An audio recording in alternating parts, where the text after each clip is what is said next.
माता की, भारत माता की, मां करवल देई की, मां करवल देई की, तरकुलहा देवी, बुढ़िया माई, गुरु गोरखनाथ और देवरवा बाबा की धरती से हम रहुआ सबके प्रणाम करता ने। साथियों, कल छठे चरण का मतदान भी खत्म हो गया है। अब आप लोग इजाजत दें तो मैं बोलना शुरू करूं। आप 2 मिनट आपका चलिए हो जाए।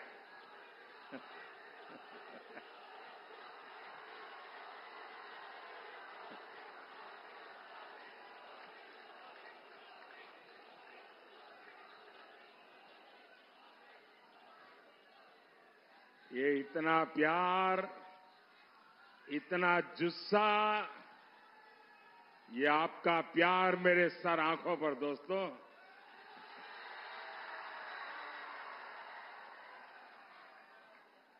ये नौजवान तो हमारे जिगर के टुकड़े हैं जी।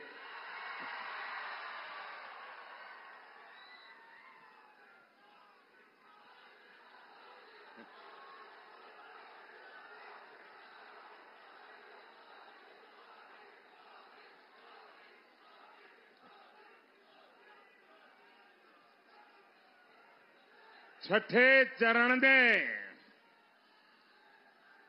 इंडी गठबंधन के छक्के छुड़ा दिए हैं।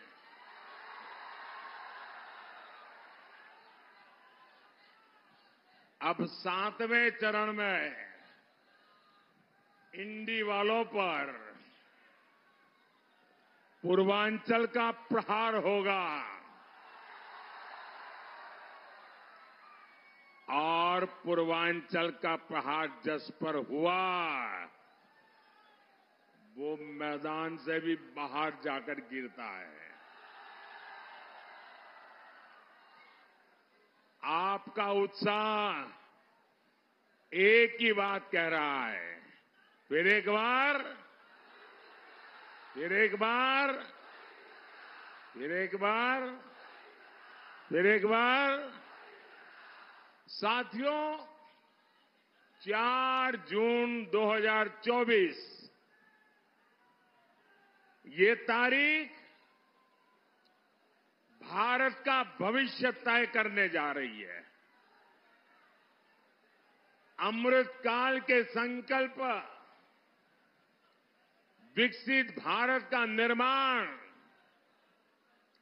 140 करोड़ सपने, 4 जून को देश एक नई उड़ान के लिए पंख फैलाएगा। इसलिए करोड़ों लोग 4 जून का इंतजार कर रहे हैं। जो करोड़ों लोग 4 जून का इंतजार कर रहे हैं, 3 करोड़ गरीब जिन्हें आने वाले सालों में पक्का घर मिलेगा, उन्हें 4 जून का इंतजार है।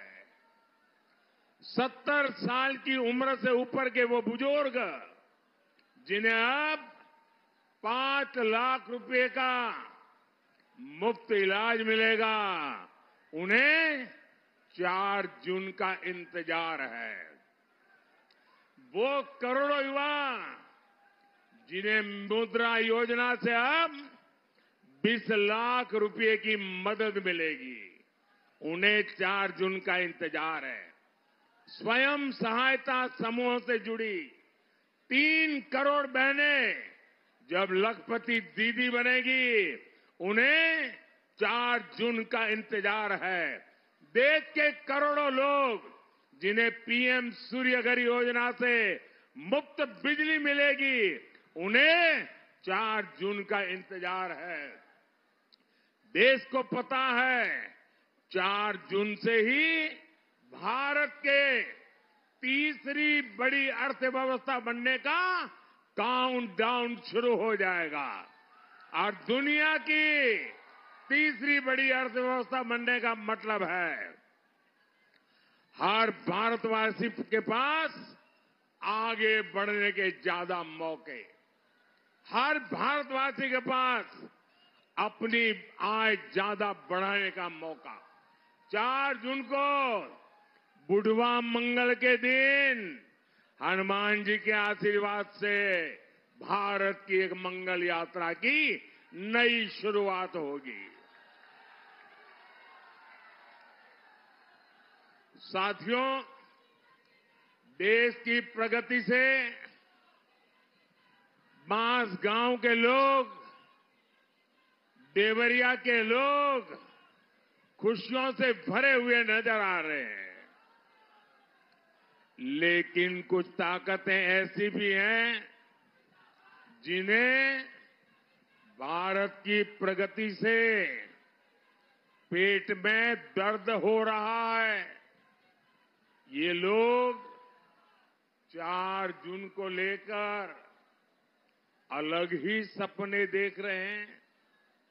पाकिस्तान में सपा कांग्रेस के इंडी गठबंधन के लिए दुआ पड़ी जा रही है। सीमा पार से जिहादी उन्हें समर्थन दे रहे हैं। यहां सपा कांग्रेस वाले वोट जिहाद की अपील कर रहे हैं। इनका मुद्दा देश का विकास नहीं, ये तो भारत को कई दशक पीछे ले जाना चाहते हैं। आप इनके मुद्दे देखिए। इंडी जमात कह रही है ये सरकार में आएंगे तो कश्मीर में फिर से 370 लगाएंगे।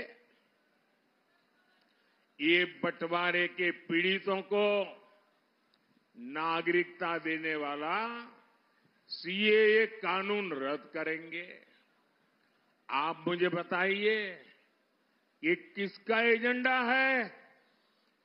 यही तो भारत विरोधी ताकतें भी चाहती है। फिर इंडी वाले भी यही क्यों चाहते हैं? साथियों, कांग्रेस ने हमेशा देश की सुरक्षा के साथ खिलवाड़ किया। अभी एक और चौंकाने वाला खुलासा हुआ है। आपको पता है ना, हमारे देश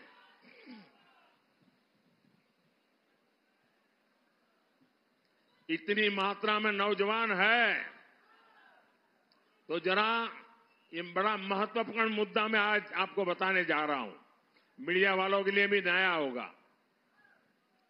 आपको पता है हमारा देश ब्रह्मोस मिसाइल बनाता है और वो दिन दूर नहीं जब यूपी में भी ब्रह्मोस मिसाइल बना करेगी।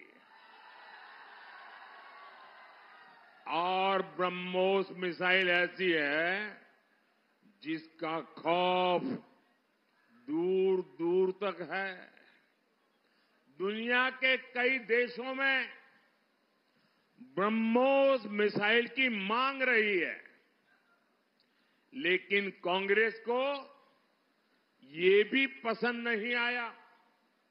जो देश भारत से ब्रह्मोस खरीदना चाहते थे, दुनिया के कई देश, कांग्रेस सरकार ने उनके सामने भी रोड़े अटकाए। आप जानते हैं क्यों? ये इंडी वाले चाहते हैं भारत रक्षा क्षेत्र में न आत्मनिर्भर बने और न ही भारत में हथियार एक्सपोर्ट करने की क्षमता पैदा हो। ये इंडी वाले चाहते हैं विदेशी हथियारों की डील होती रहे, इनकी दलाली आती रहे, बॉफोर्स घोटाले होते रहे, अगस्त वेस्टलैंड घोटाले होते रहे, क्वात्रोची मामा को वो वाला खेल कांग्रेस जारी रखना चाहती थी। लेकिन भाइयों बहनों, आज हम रक्षा क्षेत्र में आत्मनिर्भर भारत की ओर मजबूती के साथ आगे बढ़ रहे हैं। हमारे यूपी में डिफेंस कॉरिडोर बन रहा है। देश का रक्षा निर्यात 21,000 करोड़ रुपए से ऊपर पहुंच गया है।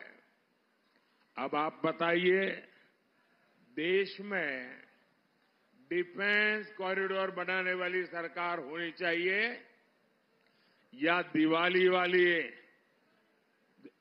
या जो हर मौके पर, दिवाली हो या होली हो, हर मौके पर जो दलाली ही करना चाहते हैं। क्या दलाली करने वाली सरकार चाहिए क्या? साथियों, ये कांग्रेस और सपा, ये इंडी जमात वाले, इनकी राजनीति का एक ही मकसद है, तुष्टीकरण। तुष्टीकरण के लिए हमारी आस्था को गाली देते हैं। ये कांग्रेस पार्टी राम मंदिर प्राण प्रतिष्ठा, रामलला प्राण प्रतिष्ठा का अवसर, उस निमंत्रण को ठुकरा देती है।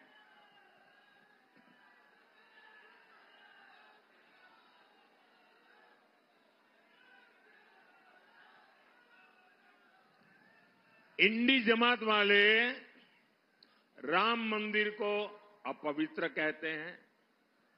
सपा के नेता राम मंदिर को जाना, उसको पाखंड बताते हैं। मैं आप लोगों से पूछता हूं, मुझे जवाब देंगे ना आप लोग? राम मंदिर को गाले देने वालों को पूर्वांचल में एक भी सीट मिलनी चाहिए क्या? किसी भी बूथ में उनको वोट मिलना चाहिए क्या? साथियों, इंडी जमात का अब अगला निशाना हमारे देश का पवित्र संविधान है।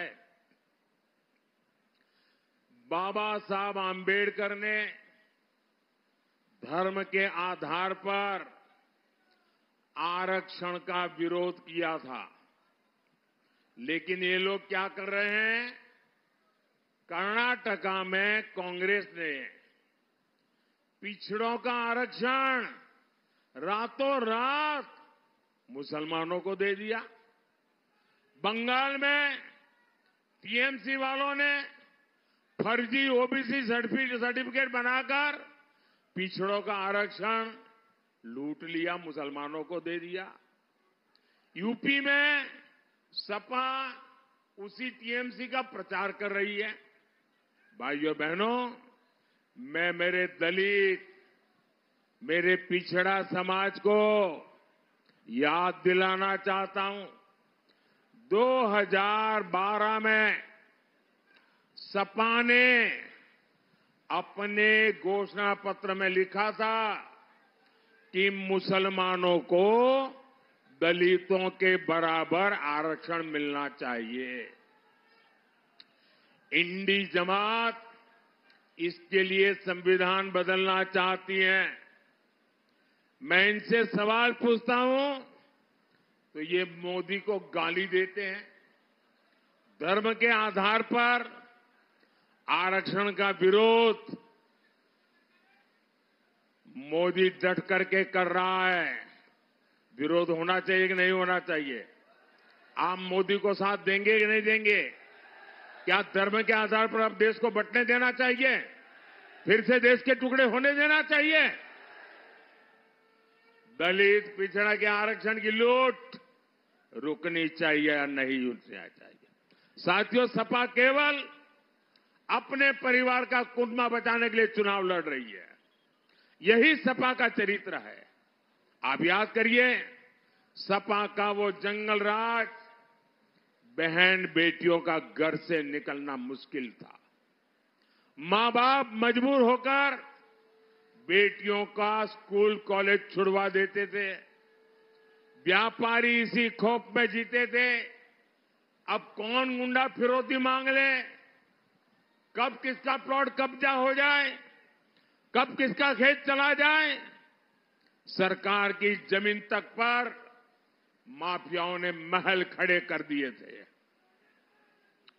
लेकिन जब से योगी जी आए हैं, माहौल ही बदल गया, मौसम भी बदल गया। हमारे योगी जी तो अच्छे अच्छों की गर्मी उतारने में एक्सपर्ट है।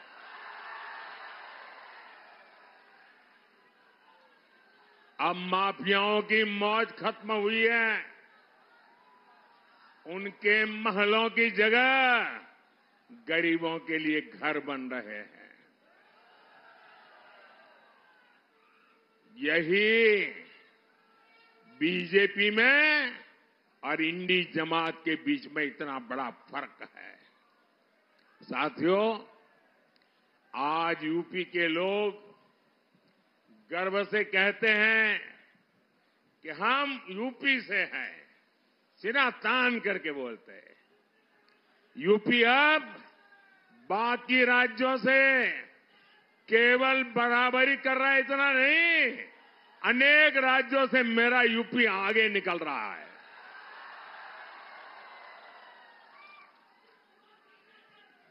मैं यूपी का सांसद हूं, आपका पड़ोसी हूं।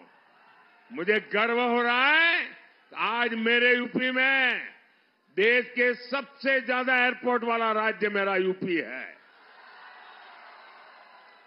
सबसे ज्यादा एक्सप्रेसवे वाला राज्य मेरा यूपी है। सबसे ज्यादा शहरों में मेट्रो मेरे यूपी में बन रहे हैं। बदलाव कैसे आता है, ये बांसगांव, देवरिया और गोरखपुर के लोग खुद देख रहे हैं। पूर्वांचल एक्सप्रेसवे के साथ गोरखपुर लिंक एक्सप्रेसवे, सीतामढ़ी से अयोध्या तक राम जानकी मार्ग, सहजनवा दोहरी घाट रेल लाइन, ऐसे कितने काम इस क्षेत्र में चल रहे हैं। वंदे भारत ट्रेन यहां चल रही है। कुशीनगर और गोरखपुर केवल कुछ ही किलोमीटर की दूरी पर दो एयरपोर्ट इस क्षेत्र को मिले हैं।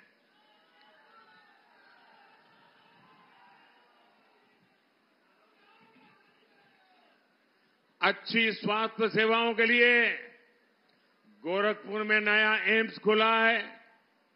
कुशीनगर में नया मेडिकल कॉलेज भी बन रहा है।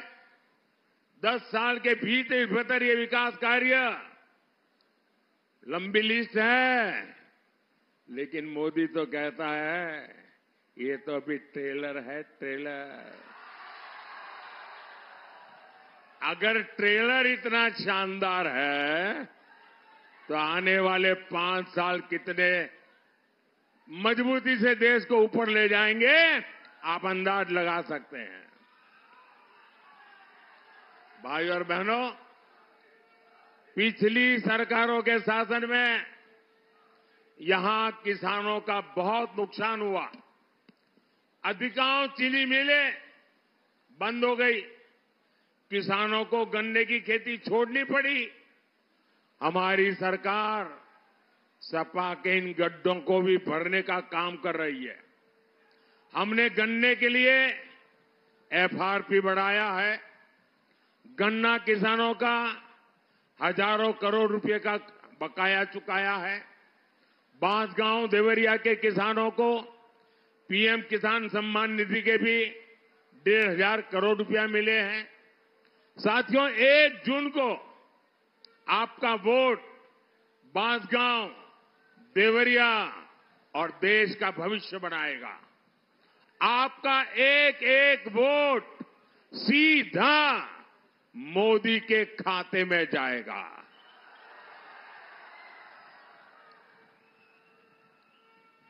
बांसगांव से मेरे साथी भाई कमलेश पासवान और वहीं रहिए, और देवरिया से युवा साथी भाई शशांक मणि त्रिपाठी, इन्हें भारी बहुमत से जितवाना, ज्यादा से ज्यादा वोटों से जितवाएंगे, ज्यादा से ज्यादा मतदान करवाएंगे, सारे रिकॉर्ड तोड़ेंगे, सभी पोलिंग बूथ में जीतेंगे। अच्छा, मेरा एक काम करेंगे,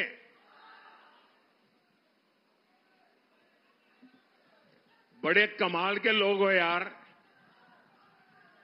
इनके लिए बोलता हूं तो जोरों से बोल रहे हो, लेकिन मेरे लिए कहा काम करोगे तो ठंडे पड़ गए। ऐसा कैसा भाई, बताओ मेरा एक काम करोगे? ऐसा नहीं, दोनों हाथ ऊपर करके बताओ। अरे मेरे जिगर के टुकड़े इतने यहां है, जरा दम लगा के बोलो ना। मेरा एक काम करोगे? देखिए, हर गांव में, हर इलाके में देवस्थान होते हैं, तीर्थ स्थान होता है। आप वहां जाना, मेरी तरफ से मत्था टेकना, मोदी की तरफ से, और परमात्मा से आशीर्वाद मांगना है। मांगेंगे, मत्था टेकेंगे।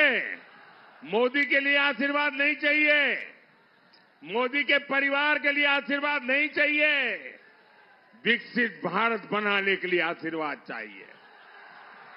करेंगे, पक्का करेंगे। बोलिए भारत माता की।